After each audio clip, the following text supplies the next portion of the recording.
Alors nous savons que la guérison est la volonté de Dieu, mais aujourd'hui, comme Jésus l'a dit, rien n'est impossible à celui qui croit. Aujourd'hui, nous allons parler de la foi qui croit et qui va recevoir même l'impossible.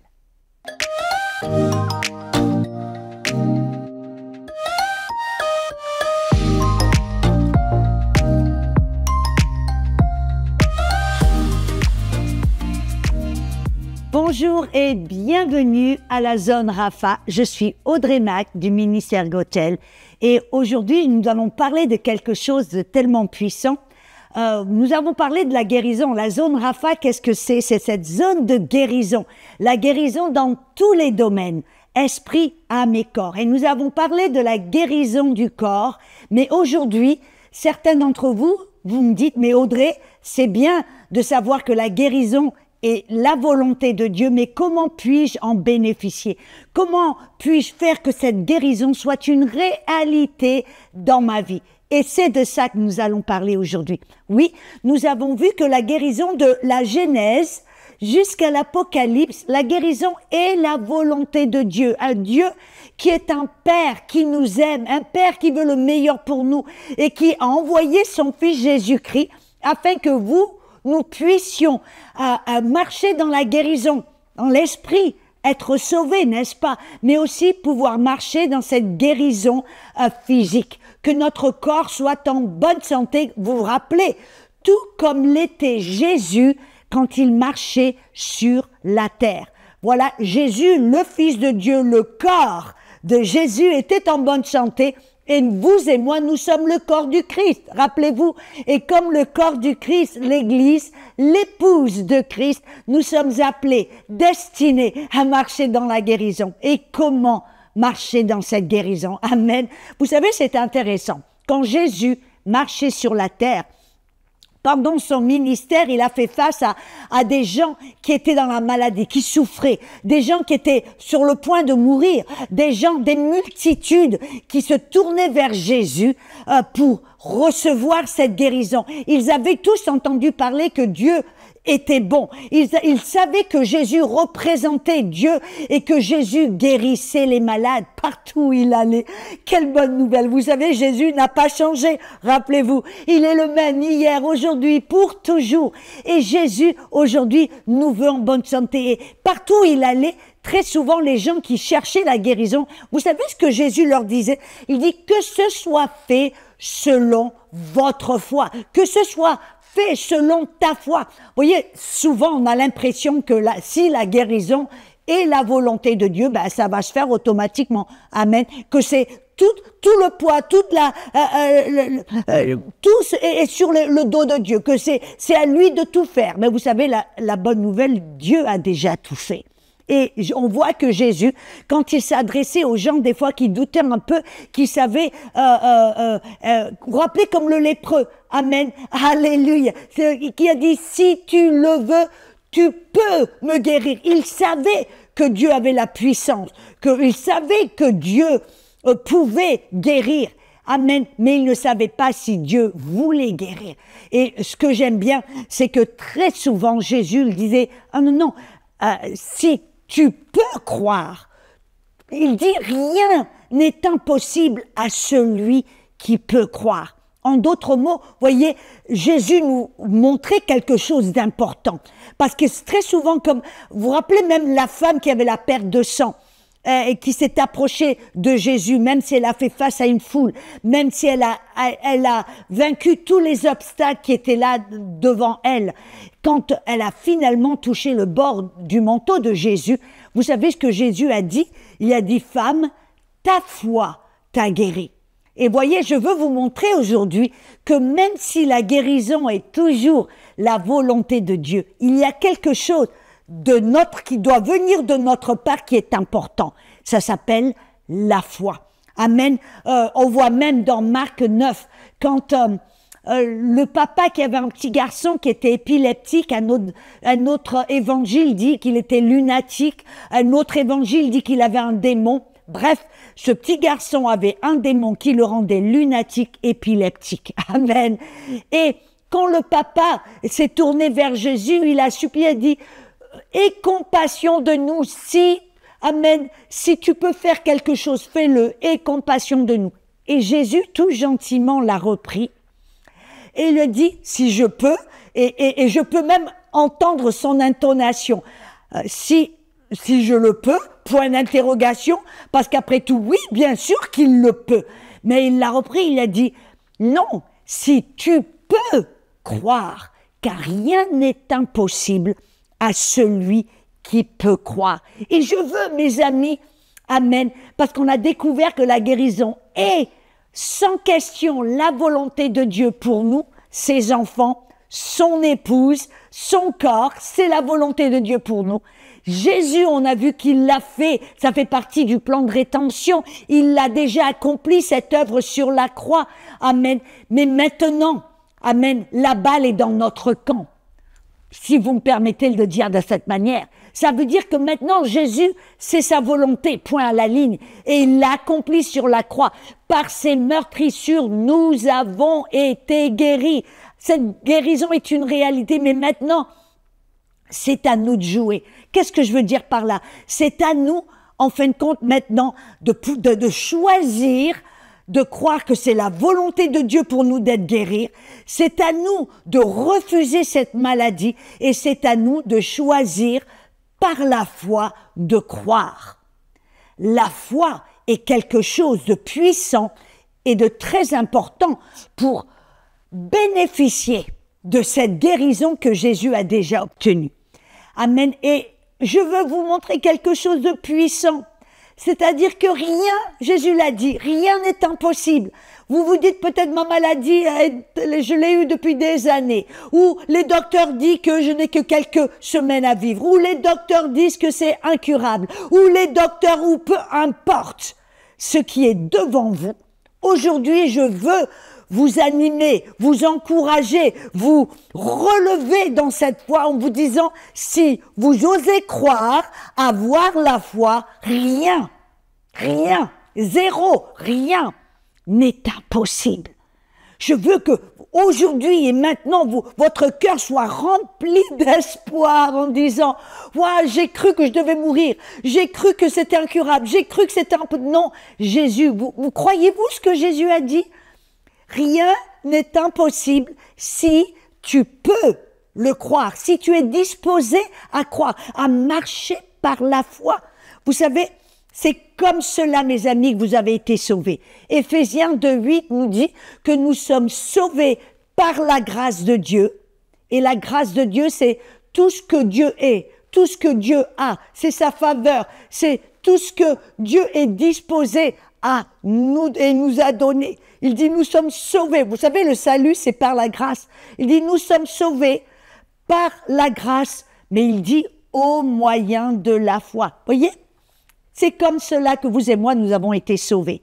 Amen. Nous avons dû croire à la grâce de Dieu, c'est-à-dire sa faveur, sa bonté, sa fidélité, sa disposition de nous sauver, de nous guérir, de nous bénir. C'est la grâce. Ce n'est pas quelque chose qu'on doit faire, c'est quelque chose qui nous est donné. Mais on a accès à cette grâce, à cette guérison, à cette bénédiction au moyen de la foi. Amen.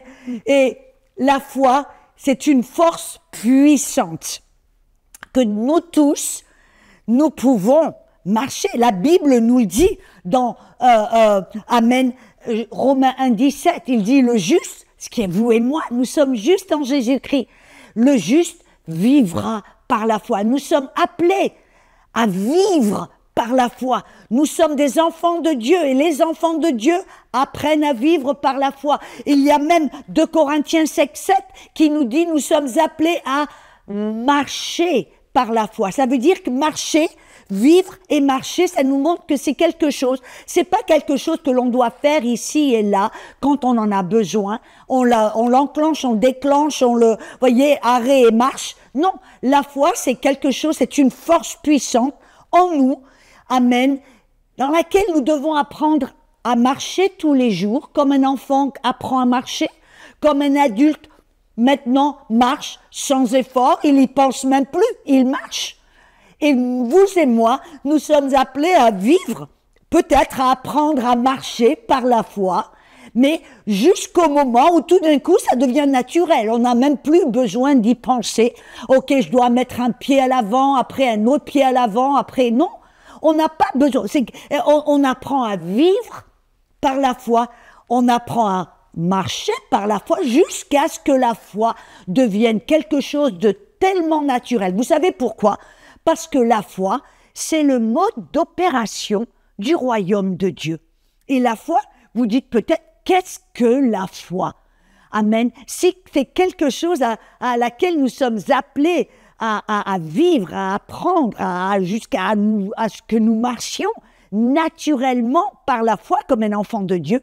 Parce qu'après tout, c'est au moyen de la foi que nous pouvons bénéficier de cette guérison que Jésus, par sa grâce, nous a déjà donnée. Amen. Qu'est-ce que la foi? Nous avons une définition très simple. Bon, Hébreux 11, peut-être vous l'avez déjà entendu, vous l'avez lu peut-être des dizaines de fois, des centaines de fois. Hébreux 11, 1, je vais vous lire cette définition qui dit la foi est la confiance des choses que l'on espère, c'est l'évidence des choses invisibles. Si je peux me permettre, je vais vous donner une version, une paraphrase, ou je dirais Hébreux 11, 1, selon Audrey Mack. La foi, qu'est-ce que c'est? C'est une confiance en Dieu et sa parole. C'est une assurance des choses que Dieu nous a dit, nous a promis, des choses que l'on ne peut pas voir dans ce monde physique et naturel. Quelque chose que l'on ne peut pas voir de nos yeux, que l'on ne peut pas toucher avec nos mains, que l'on ne peut pas ressentir forcément dans notre cœur et notre corps, pardon. Donc la foi, c'est cette confiance, c'est cette assurance, c'est cette conviction des choses que Dieu nous a promis, nous a dit, des choses que l'on ne peut pas voir ou ressentir dans ce monde physique. C'est aussi simple que ça, la foi. Amen. Et on voit, vous savez, dans Hébreux 11, là où on a eu cette définition de la foi, nous voyons que là, il y a toute une ribambelle de personnes, on appelle ça c'est la liste des héros de la foi. Et nous voyons que tous ces genres de personnes, comme Gédéon, qui a conduit une armée, qui a vaincu, amen, qui a conquéri, amen, nous voyons Abraham, nous voyons Gédéon, nous voyons Enoch, nous voyons, alléluia, Abel, nous voyons toutes sortes de personnes qui ont reçu les promesses de Dieu par la foi, qui ont vaincu l'ennemi par la foi, qui ont conquéri des royaumes par la foi, qui ont ressuscité les morts par la foi, qui ont même traversé la persécution par la foi. Bref, toutes ces personnes ont fait preuve de foi. Ils ont appris, amen, à marcher par la foi et ils ont appris à vivre par la foi. C'est ce que vous et moi, nous devons apprendre à faire afin de pouvoir bénéficier et apprendre à recevoir cette guérison que Jésus a obtenue sur la croix. Amen. Et je vais vous donner un petit exemple. On voit par exemple deux personnes dans la Bible. On voit Abraham. On appelle Abraham le père de la foi. Pourquoi? Apparemment, Abraham avait appris à marcher et à vivre par la foi. Amen. Et Abraham, il y a quelque chose de particulier au sujet d'Abraham. Et on voit ça dans Romains chapitre 4, versets 19 et 20. Écoutez ce verset. Il dit que Abraham, sans faiblir dans la foi, il ne considéra point que son corps était déjà usé. Amen, vieux, il avait, rendez compte, 100 ans, puisqu'il avait près de 100 ans, et que Sarah n'était plus en état d'avoir des enfants. Sarah était stérile pendant des années, même quand elle avait 16 ans. Et maintenant qu'elle a 90 ans, vous vous rendez compte, elle n'était plus en état d'avoir des enfants. Il dit qu'Abraham ne douta point par incrédulité au sujet de la promesse de Dieu, mais il fut fortifié par la foi, donnant gloire à Dieu. Et nous connaissons le résultat. Nous voyons que Abraham, le père de la foi, quand son corps lui disait « Non, non, non, tu ne peux plus avoir d'enfant. Quand il voyait, ses yeux lui disaient que Sarah, elle était stérile. Quand elle était capable d'avoir des enfants, elle ne pouvait pas. Et maintenant, elle a 90 ans, il l'a regardée, même si elle était belle, même si, amen, il a dit, impossible d'avoir des enfants. Il a choisi, en d'autres mots, de ne pas croire en ce que ses yeux lui disaient, ce que son corps lui disait. Il a choisi de croire ce que Dieu lui disait. Et par contre, on voit un autre exemple. On voit l'exemple de Thomas. Vous vous rappelez quand Jésus a ressuscité les morts et que lui, Thomas, alléluia, il n'était pas là quand Jésus est apparu au milieu des disciples. C'était les 10 autres disciples qui étaient là dans la salle haute, dans la chambre haute, et Thomas n'était pas là. Et plus tard, quand Jésus est apparu devant ses disciples, Thomas n'était pas là. Bref, un petit peu plus tard, les disciples ont dit à Thomas, le Seigneur est ressuscité, il est apparu devant nous, et Thomas n'a pas cru. Amen. Et qu'est-ce qu'il a dit? À moins que je vois les trous dans ses mains et que je puisse même mettre la main dans le côté de son corps qui a été percé par la lance, je ne croirai pas. En d'autres mots, qu'est-ce que Thomas nous révèle? Qu'il était simplement disposé à croire qu'à ce qu'il pouvait voir et ce qu'il pouvait ressentir. C'était la seule moyen qu'il allait croire. Voyez? Et quand Jésus est réapparu une semaine plus tard, là, Thomas était là. Et qu'est-ce que Jésus? J'aimerais être une petite mouche sur le mur. Parce que Jésus a appelé Thomas, il dit, Thomas, viens ici, mon grand. Et je peux m'imaginer que Thomas était un peu penaud en venant vers Jésus. Et Jésus lui a dit, Thomas, mets tes doigts là dans les trous de mes mains. Vas-y. Thomas, viens, mets ta main là dans le côté. Et là, tout d'un coup, Thomas dit, oh Seigneur, je crois. Et Jésus lui a dit, parce que tu peux voir et parce que tu peux ressentir, alors maintenant tu crois. Bénis sont ceux qui ne voient pas et qui ne ressentent pas, mais qui croient ou qui ont la foi, qui sont disposés à croire à ma parole, à ma promesse, sans qu'ils puissent voir ou ressentir quoi que ce soit. Aujourd'hui, mes amis, je veux vous lancer un appel.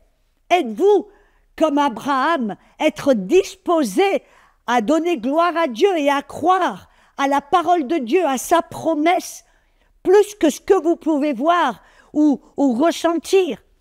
Ou alors, allez-vous être comme Thomas, qui allait dire, non, oui, moi je veux la guérison, mais je vais croire que je suis guéri seulement quand je peux ressentir quelque chose dans mon corps ou quand je peux voir les symptômes qui changent. Alors là, je vais croire que je suis guéri. Mes amis, je veux vraiment vous lancer cet appel et vous dire, ne soyez pas comme Thomas, soyez comme Abraham. Choisir de marcher par la foi, c'est-à-dire la foi qui est convaincue de la parole de Dieu et de sa promesse, plus que ce que vos yeux ou vos sensations, votre corps vous dit, vous révèle, ce que vous pouvez voir, ce que vous pouvez entendre, ce que vous pouvez ressentir. Voyez, ça c'est la plupart des gens. Ça, on a des millions de Thomas qui courent partout dans le monde. Mais vous et moi, nous devons choisir d'être des enfants de la foi, des enfants de la foi qui apprennent peut-être comme un enfant à marcher par la foi, ou peut-être à grandir dans la foi, jusqu'à ce que nous marchions naturellement par la foi, afin de pouvoir vivre par la foi et de recevoir cette guérison que Jésus a déjà obtenue sur la croix. Vous voyez, nous avons un rôle à jouer, comme Jésus a dit. Rien n'est impossible, peu importe ce que le docteur dit, peu importe ce que les voisins vous disent, peu importe ce que votre corps vous dit, vous êtes disposés à croire la parole de Dieu et à marcher par la foi, comme Abraham. Vous voyez, je peux m'imaginer les défis que Abraham a dû vaincre, lui et Sarah. je peux m'imaginer même, amen, même quand Dieu lui a dit, je vais changer ton nom de Abraham, je vais t'appeler maintenant Abraham, le père de multitude. Vous vous rendez compte un peu le défi quand Sarah lui disait Abraham, père d'une multitude. Et là, Abraham, qu'est-ce qu'il peut voir? Eh bien, il peut voir Sarah qui est stérile, qui est vieille, et puis voir son corps qui est usé, qui a 100 ans. Rendez compte, à chaque fois, il a dû, d'une manière intentionnelle, quand son corps disait « Tu ne peux pas avoir d'enfant », quand Sarah lui disait « Mais tu rigoles, je ne peux pas avoir d'enfant », il a dû, d'une manière intentionnelle, dire « Non, je choisis de croire Dieu. Je choisis de croire sa promesse. Je choisis de croire sa parole. » Et c'est comme cela que Abraham est devenu le père de la foi. Et il a reçu cette réputation qu'il marchait par la foi et qu'il croyait Dieu plus que toute autre chose. Alors, nous devons, tout comme lui, ne pas être des Thomas. Ne pas être des Thomas qui vont croire simplement ce qu'on voit, ce qu'on ressent. Non, on doit prendre cette décision. On doit traverser ce carrefour en disant « Ok, je vais faire face à ce que j'entends, ce que je vois, ce que je ressens. Est-ce que je vais marcher par la foi, être disposé de croire ce que Dieu dit, ce que Dieu me dit, ou est-ce que je vais croire ce que mon corps me dit, ce que les docteurs me disent? » Nous devons choisir, mes amis. Amen. Et vous savez, je vais vous encourager un petit peu, parce que vous savez que peut-être à ce moment-là, vous vous sentez un petit peu là, raplapla. Peut-être que vous vous sentez un petit peu en disant « Oh, ouais, ben non, mes symptômes crient fort et ceci et cela. » Je veux vous encourager, vous savez, mes amis, que vous marchez déjà par la foi. Ne vous sentez pas vaincu, ne vous sentez pas impuissant. Non, non, vous êtes puissant. Vous êtes déjà des enfants de Dieu. Vous marchez déjà par la foi. Oui, vous marchez par la foi. Vous dites, mais Audrey, ouais, je marche par la foi, oui. Écoutez, on a vu que la foi, c'est de croire à quelque chose que l'on ne peut pas voir ou ressentir dans notre corps. Vous savez que la foi, c'est... Vous marchez par la foi. Et une petite question toute simple. Amen. Combien d'entre vous, je vais vous poser une question, combien d'entre vous, vous croyez que Dieu existe? Combien d'entre vous, vous croyez que Dieu existe? Levez la main si vous le croyez. Bon, moi, je lève la main, l'autre main, les deux pieds. Je crois que Dieu existe. C'est pour ça que tous les matins, je me lève tôt pour lui parler. Au cours de la journée, je lui parle. Oui, parce que je crois que Dieu existe. Posez-vous la question. Je suis persuadée que vous regardez cette émission parce que vous croyez que Dieu existe. Mais est-ce que ce matin, vous vous êtes levé et vous l'avez vu, face à face? Vous êtes réveillé, vous avez ouvert les yeux, poum, vous avez vu là, le visage de Dieu là devant vous. Je ne crois pas, n'est-ce pas? Ou peut-être que vous avez entendu une voix audible, Dieu qui vous a parlé. C'est Dieu, je suis Jésus-Christ, lève-toi. Non, vous n'avez pas entendu une voix audible vous parler, vous dire lève-toi. Non, est-ce que vous avez senti le parfum de Dieu? Est-ce que vous lui avez serré la main ce matin? Je suis tentée de dire que 99,9% de la population n'a pas vu Dieu face à face, n'a pas entendu une voix audible et n'a pas senti le parfum de Dieu, n'a pas serré la main ou et pourtant, vous et moi, nous croyons que Dieu existe. Alors, mes amis, félicitations, vous marchez par la foi. À chaque fois que vous vous levez pour parler à Dieu, à chaque fois que vous prenez conscience qu'il est là, qu'il existe, qu'il est assis sur le trône, à chaque fois vous avez la foi, parce que vous êtes disposé à croire en un être qui existe et pourtant que vous ne pouvez pas voir ou ressentir, toucher, entendre, ressentir. Félicitations, vous avez la foi. Amen. Combien d'entre vous, vous croyez que Jésus est le Fils de Dieu, qu'il est mort sur la croix, qu'il a été enterré, ressuscité des morts et qu'il est reparti à la droite du Père? Combien d'entre vous, vous le croyez? Voilà, je crois. Hop. nous le croyons. Et pourtant, combien d'entre vous, vous étiez là avec les disciples devant la croix? Avez-vous vu Jésus cloué sur la croix? Avez-vous vu Jésus ressuscité? Avez-vous, alléluia, vu Jésus monter vers le Père? Non. Vous voyez, ça c'était les disciples, ils ont eu ce privilège, mais nous tous, nous n'avons pas eu cette opportunité de voir, de toucher, d'entendre, de ressentir, Amen. Mais pourtant, nous croyons que Jésus est le Fils de Dieu et qu'il existe, qu'il est mort sur la croix, qu'il a été enterré, ressuscité, glorifié. Mes amis, félicitations. Et vous savez ce que Jésus nous a dit? Parce que c'est facile de croire en... Vous voyez, les disciples, en fin de compte, ils ont vu Jésus, ils ont marché avec Jésus, ils ont touché Jésus, ils ont entendu Jésus. Cela n'exigeait pas de la foi. Ils ont marché avec Jésus. Mais vous et moi, nous avons cette qualité. Vous et moi, nous avons ce privilège de marcher par la foi. Et Jésus a dit, béni. Bénis au-dessus, au-delà, ceux qui ne voient pas, qui n'entendent pas, qui ne touchent pas et pourtant qui ont choisi de croire. Alors mes amis, félicitations.